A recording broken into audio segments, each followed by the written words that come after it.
Hello बच्चों, मैं Amrita ma'am आप लोगों को सूरदास के पद की व्याख्या करूंगी। महाकवि सूरदास के बारे में हम कुछ परिचय जान लेते हैं। वैसे तो सूरदास जी के बारे में कोई पक्की जानकारी नहीं है, बस लोग ऐसे ही अनुमान लगाते हैं। वो अपनी अनुमान के हिसाब से वो बताते हैं कि वो उनका जन्म कब हुआ होगा, वो कहाँ के थे। तो अलग अलग लोगों का मत अलग अलग है। तो कुछ लोगों के मत अनुसार महाकवि सूरदास का जन्म दिल्ली के पास सीही नामक गांव में हुआ था। कई लोगों का मानना है कि उनका जन्म मथुरा के पास रुकना या रेणुका क्षेत्र में हुआ। इनका जन्मांध होना भी विवादास्पद है। सूरदास जी जन्मांध थे या नहीं थे, वो बाद में अंधे हो गए, वो आंखों से देख नहीं पाते थे। लेकिन ये सभी विवादास्पद चीज़ें हैं जिसके बारे में कोई पक्की जानकारी नहीं है। वल्लभाचार्य उनके गुरु थे। इनकी प्रेरणा से वे श्रीनाथ जी मंदिर में कृष्ण की लीलाओं से संबंधित पदों की रचना करते थे। ये कृष्ण के अनन्य भक्त थे। ये कृष्ण भगवान की भक्ति में लगे रहते थे। वो सूरदास थे, लेकिन कहा जाता है कि एक बार कृष्ण भगवान ने उन्हें अपने दर्शन दिए थे। वो इतने बड़े भक्त थे कृष्ण भगवान के कि उन्होंने उनकी जो कविताएं होती हैं, उनकी जो पद होते हैं, उनमें कृष्ण भक्ति से ही मिला हुआ हर चीज़ दिखता है। हर बातें, हर पद उनका कृष्ण भक्ति से ओतप्रोत दिखता है। वात्सल्य एवं श्रृंगार रस के वर्णन में वे अद्वितीय हैं। प्रस्तुत पद में सूरदास की अनन्य भक्ति भावना का परिचय मिलता है। उनके मन सिवाय कृष्ण की कहीं भी सुख नहीं पाता। वे कहते हैं कि उनका जो अनंत मन है वो सिर्फ कृष्ण भगवान में ही लगा रहता है। जिन आँखों ने कमल के समान नयन वाले कृष्ण के दर्शन कर लिए हों, वे और देव की आराधना कैसे कर सकती हैं। आराध्य देव का गुणगान सूरदास जी ने किया है। दूसरे पद में यहाँ दो पद है। इस सूरदास के पद में हम लोग दो पद पढ़ेंगे। तो दूसरे पद में उन्होंने कृष्ण भगवान का मनमोहक वर्णन किया है। उन्होंने कृष्ण भगवान का जो उनके जो रूप हैं, रंग हैं, उनका जो भाव है, उन्होंने अपनी मनमोहक अंदाज में उन्होंने उसका बहुत खूबसूरत तरीके से, बहुत सुंदर तरीके से उसका वर्णन किया है। बाल कृष्ण की चेष्टाओं के माध्यम से बालक कृष्ण का मनोरम वर्णन किया है। ये दूसरे पद में बाल कृष्ण का बहुत ही मनोरम वर्णन किया गया है। पहले पद में है, मेरो मन अनंत कहाँ सुख पावे, जैसे उड़ी जहाज को पंछी फिर जहाज पर आवे। कमल नयन को छाड़ी महात्म और देव को ध्यावे। परम गंगा को छाड़ी पियासों दुर्मति कूप खनावे। जी मधुकर अम्बुज रस चाख्यो, त्यों करील फर भावे। सूरदास प्रभु कामधेनु तजी, छेड़ी कौन दुहावे। इस पद में कृष्ण भगवान ने ऐसा कहा है कि जो जिस आँखों ने, जिस मन ने कृष्ण भगवान का दर्शन कर लिया है, उसको और कुछ भी नहीं चाहिए। उन्होंने इस भावना को व्यक्त करते हुए ये पद लिखा है। कहा जाता है कि वो महाराजा अकबर थे, उस ज़माने में वो सूरदास से मिलने गए और उन्होंने सूरदास की भक्ति, उनकी कविता से बहुत ज़्यादा वो इम्प्रेस हो गए थे। बहुत ज़्यादा उन पर प्रभाव पड़ा था उनका। तो वो सूरदास से मिलने गए, उनसे कहा कि आप मेरे दरबार में नवरत्न बन जाइए और मेरे दरबार में आ जाइए। तो इस पर सूरदास ने कहा था कि मुझे तो इन सब चीज़ों से कुछ भी लेना देना नहीं है, बस मैं सूरदास सिर्फ और सिर्फ कृष्ण भगवान को ही जानता हूँ। तो महाराजा अकबर ने कहा कि मैं यहाँ का महाराजा हूँ। तो उन्होंने बोला कि आप कहाँ के महाराजा हैं, मेरे दिल में तो बस श्री कृष्ण भगवान है, जिनको मैं कृष्ण भगवान को ही अपना महाराजा मानता हूँ। इस पर अकबर बहुत प्रसन्न हुए थे और उन्होंने कहा था कि आप जो मांगना हो मांग लीजिए। तो उन्होंने बोला कि सूरदास जी ने कहा कि मैं क्या मांग सकता हूँ, मुझे तो सब कुछ मिल गया है।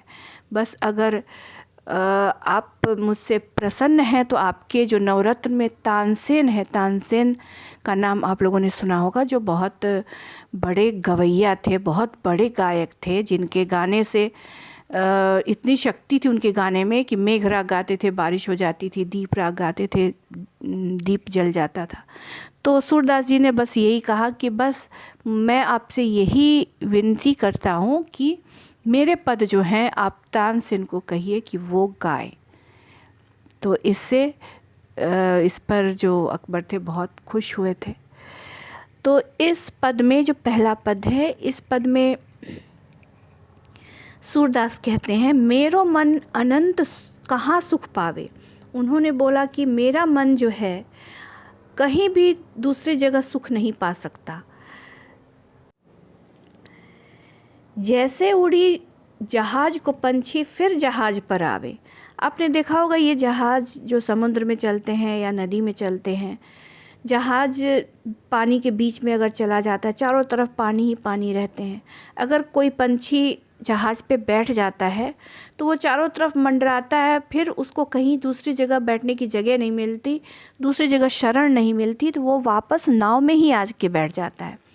तो बस सूरदास जी ने इसी बात को उन्होंने अपने मन और कृष्ण भगवान से तुलना करके इस में व्याख्या की है कि उनका मन जो है वो उसी पंछी के समान है जो जहाज़ पे बैठा रहता है। भले ही वो कहीं भी उड़ जाए लेकिन वापस फिर उसी जहाज़ पे आता है जहाँ पे वो बैठा था। तो उनका जो मन है सूरदास जी का, वो सिर्फ़ और सिर्फ कृष्ण भक्ति में से ही लगा रहता है और उनका मन वापस वहीं आता है।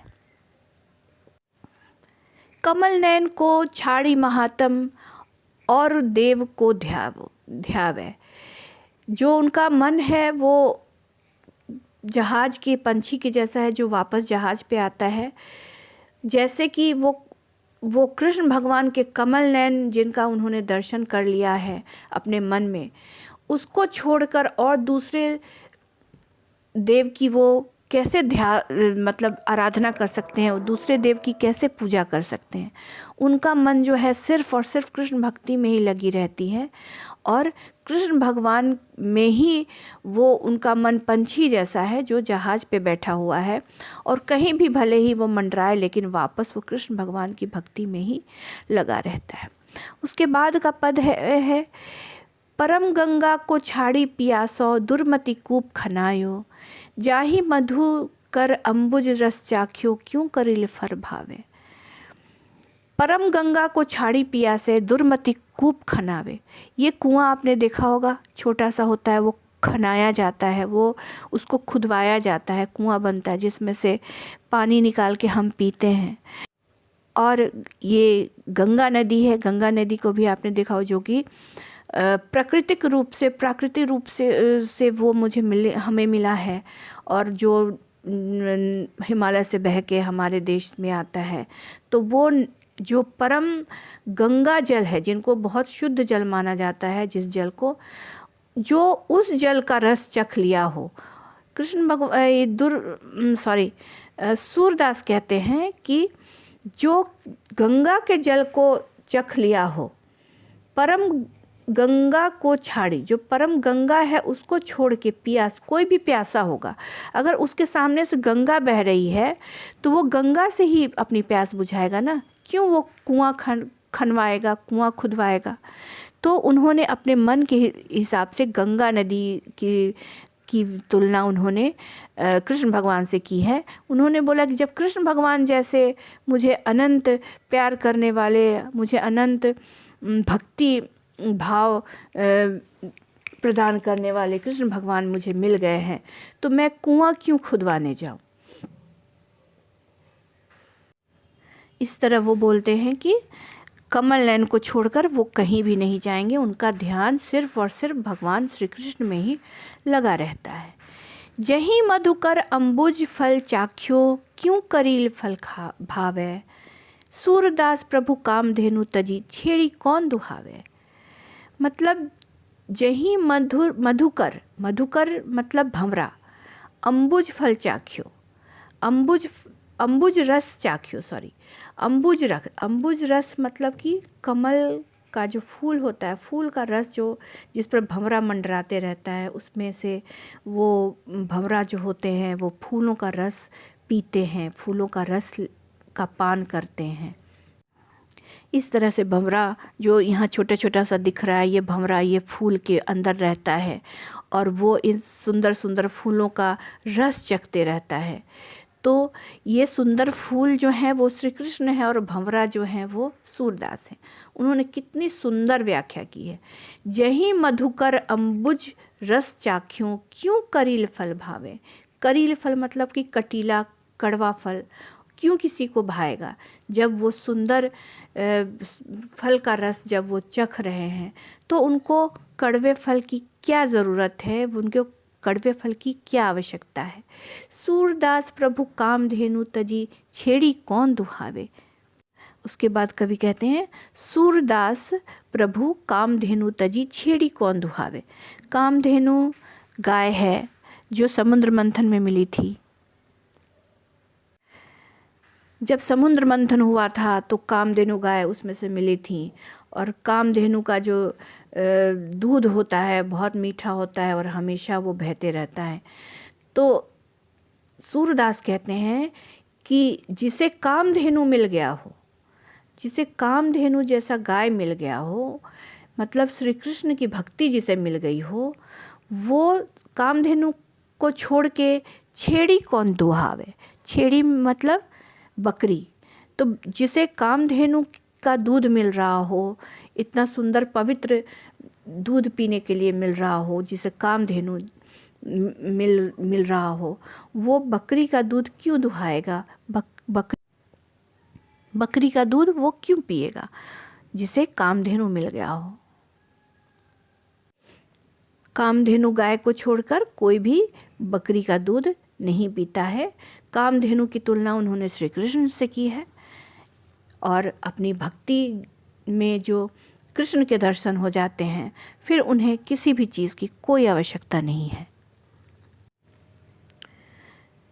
इस तरह से पहले पद में, प्रथम पद में सूरदास जी ने अपने मन की अनंत भक्ति का वर्णन बहुत सुंदर तरीके से किया है, बहुत सुंदर तरीके से। अब हम देखेंगे दूसरा पद। दूसरे पद में उन्होंने कृष्ण भगवान की बाल लीला का बहुत सुंदर वर्णन किया है।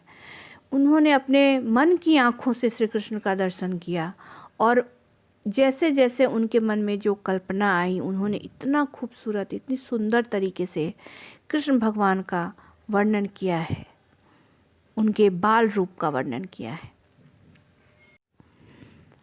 शोभित कर नवनीत लिए, घुटरुनी चलत रेणु तन मंडित, मुख दधि लेप किए, चारु कपोल लोल लोचन, गोरोचन तिलक दिए, लट लटकनी मनुमत मधुपगण, मादक मधु ही पिए, कठुला कंठ वज्र के हरि, नख राजत रुचिर हिए, धन्य सूर एको पल इही सुख, का सत कल्प जिए। इस पद में सूरदास जी ने कृष्ण भगवान की बाल रूप का वर्णन किया है। शोभित कर नवनीत लिए, उनका जो हाथ है बहुत सुंदर है और घुटुरुनी चलत रेणु तन मंडित, और वो घुटने के बल से चलते हुए बहुत सुंदर दिख रहे हैं, बहुत सुंदर उनका जो तन है वो दिख रहा है। मुख दधि लेप किए, कृष्ण भगवान जब मक्खन खाते थे, मलाई खाते थे, दही खाते थे, जब छोटे बचपन में बाल रूप में, तो उनके मुख पर उसका लेप लग जाता था। छोटे बच्चे जो आप लोग भी कुछ खाते हो कभी कभी मुंह में लग जाता है, तो इस तरीके से सूरदास जी ने कृष्ण भगवान के बाल रूप का इतना सुंदर वर्णन किया है कि शोभित कर नवनीत लिए, घुटरुनी चलन रेणु तन मंडित, मुख दधि लेप किए। वो घुटने के बल से सुंदर सुंदर से उनका तन मंडित होता हुआ, सुंदर से उनका तन दिखता हुआ वो घुटने के बल से चल रहे हैं। उनके मुंह में दही का लेप लगा हुआ है।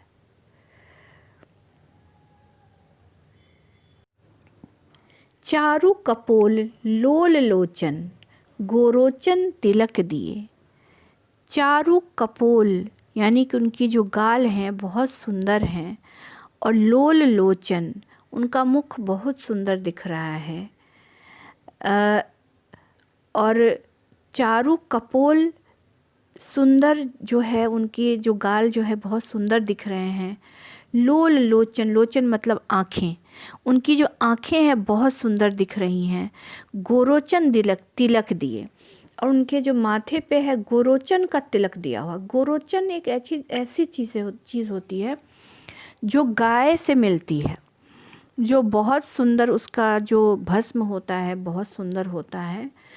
गाय के पित्ताशय में जो एक, ये हर एक गाय में नहीं होती, किसी किसी गाय में होती है। उसके जो पित्ताशय में जो पथरी हो जाती है, उस पथरी से ये उससे निकाल के और ये गोरोचन बनता है, जिसका तिलक कृष्ण भगवान अपने माथे पे लगाए हुए हैं। ऐसा सूरदास जी ने कहा है। गोरोचन से भगवान की पूजा होती है, ये हर गाय में नहीं होता। और इसी गोरोचन का तिलक उनके मुख पे लगा हुआ है। वो घुटने के बल चल रहे हैं, बहुत सुंदर दिख रहे हैं। उनके मुंह में दही का लेप लगा हुआ है। उनका जो कपोल है यानी उनके जो गाल है बहुत सुंदर दिख रहे हैं। लोल लोचन, बहुत सुंदर सी बड़ी बड़ी आँखें दिख रही हैं। गोरोचन तिलक दिए, और अपने चेहरे, अपना जो माथा है उनका सुंदर सा सांवला सलोना उनका माथा, उस पर गोरोचन का तिलक लगा हुआ है। लट लटकनी मनु मत मधुप गण मादक मधुई पिए।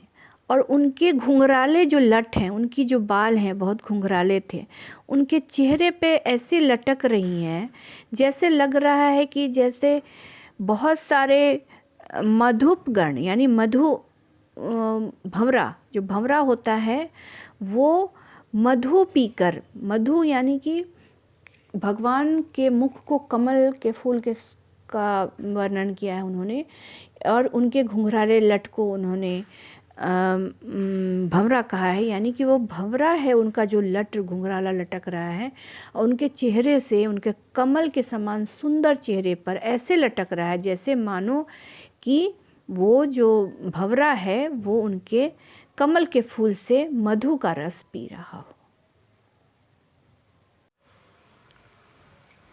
कठुला कंठ वज्र के हरिनख राजत रुचिर हिए। धन्य सूर एको पल इहि सुख का सत कल्प जिए।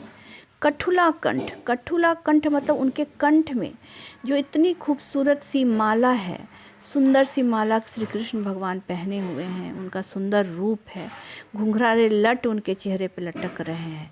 कितना खूबसूरत वर्णन किया है उन्होंने। वज्र के हरि नख, उनके हाथ में जो नख हैं वज्र के हरि यानी कि बहुत कठोर सिंह के समान उनका नख है। राजत रुचि रही है, और ये सब चीज़ जो देखकर बहुत सुंदर, अपने हिया यानी दिल को बहुत अच्छा लग रहा है। इतना सुंदर रूप का दर्शन करके दिल बहुत खुश हो रहा है।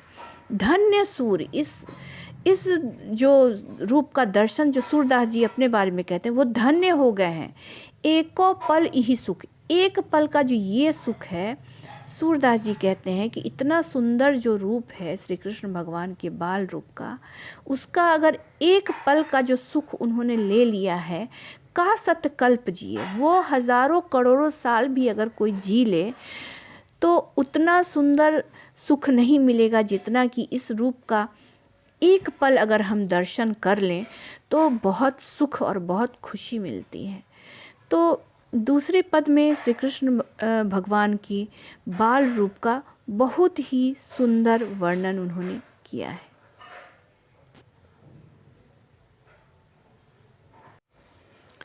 दूसरे पद में जो सूरदास जी ने बहुत सुंदर बताया कि उनका सुंदर सा मुख है, उनके घुंघराले लट हैं जो उनके सुंदर से कमल के फूल के समान चेहरे पर लटक रहे हैं, और घुंघराला जो लट है वो भंवरे के समान है, उनके कमल के फूल के समान चेहरे का मधु पी रहा है और मतवाला हो रहा है। उनके कंठ में जो सुंदर सी कंठमाला पड़ी हुई है वो सब मिला के बहुत ही सुंदर रूप का दर्शन हो रहा है।